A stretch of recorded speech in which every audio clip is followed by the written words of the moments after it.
Ce matin encore, on continue dans la lecture du Sermon sur la montagne et on est dans le chapitre 7 et on est dans les versets 13 et 14 qui vont comme suit.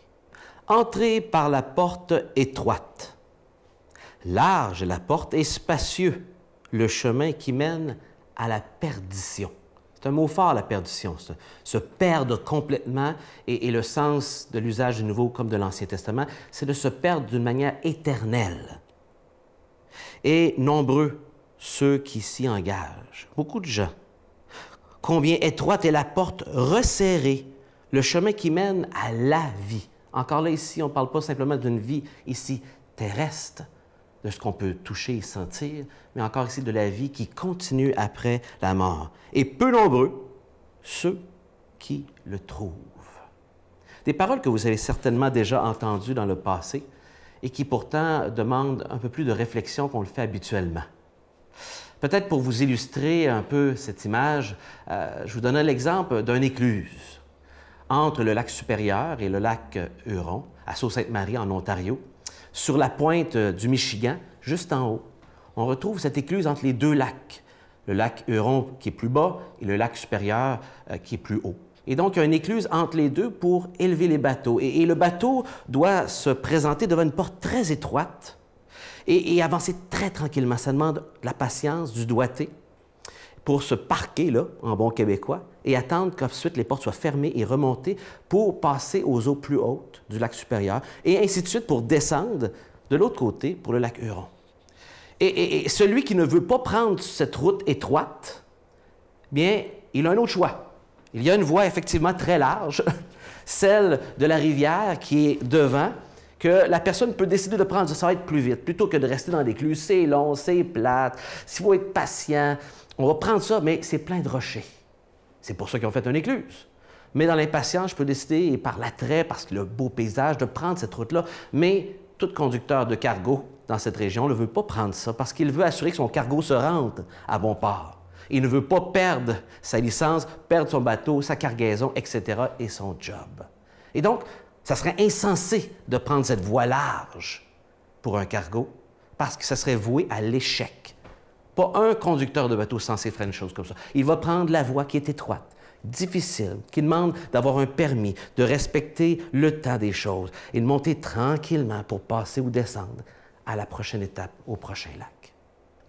Je trouve que c'est une belle illustration de comment ça serait fou de prendre cette voie large qui mène à la destruction. Pas un conducteur de bateau le ferait. Et pourtant, dans nos vies quotidiennes, on est tenté continuellement de prendre cette voie qui, à l'apparence, semble facile, intéressant, large, il y a beaucoup de gens. Et la voie resserrée est peu attirante.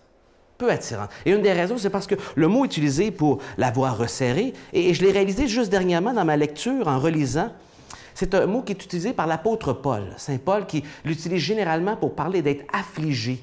C'est un mot utilisé dans un contexte de persécution. Et ce qu'il est en train de nous dire ici, le Seigneur Jésus, c'est que ce chemin est resserré et donc cause de la pression sur celui qui le prend. C'est difficile, c'est accablant, il y a peu de gens, c'est pas comme une course de marathon avec plein de gens autour qui t'encouragent. Go, go, go, continue, je suis fier de toi. Non, tu es seul, c'est tough, tu es jugé, tu es incompris. L'étau se resserre sur toi, parfois tu te sens seul, même si Dieu t'assure sa présence. Mais cette voie difficile, affligeante, nous donne la satisfaction de la vraie vie.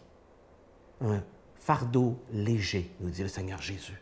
Et nous amène à vivre la vraie vie que le Seigneur veut nous offrir. Et il y a une décision à prendre. Le Seigneur Jésus, dans Luc chapitre 13, va dire « Efforcez-vous, agonisez d'entrer par la porte étroite. » Donc Jésus considère que prendre cette porte est très important.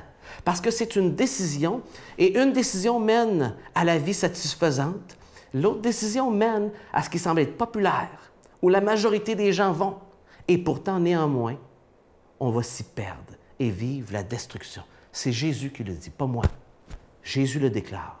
Je ne fais que vous partager ce que je comprends de Jésus et ce qu'il veut qu'on prenne le temps de réfléchir. J'ai une décision à prendre. Est-ce que tu as pris cette décision?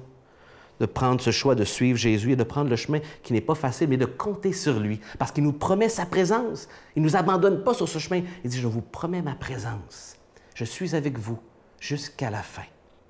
Et il dit, toute puissance m'a été donnée, donc c'est possible pour moi de marcher et d'aller jusqu'au bout, mais avec son aide. Pourquoi ce matin ne pas prendre cette décision? Seigneur, je veux marcher avec toi. Aide-moi. Que le Seigneur vous accompagne, qu'il vous bénisse et qu'il vous accorde de prendre du temps ce matin pour lire personnellement ces saintes Écritures et qu'il vous fasse du bien. Amen.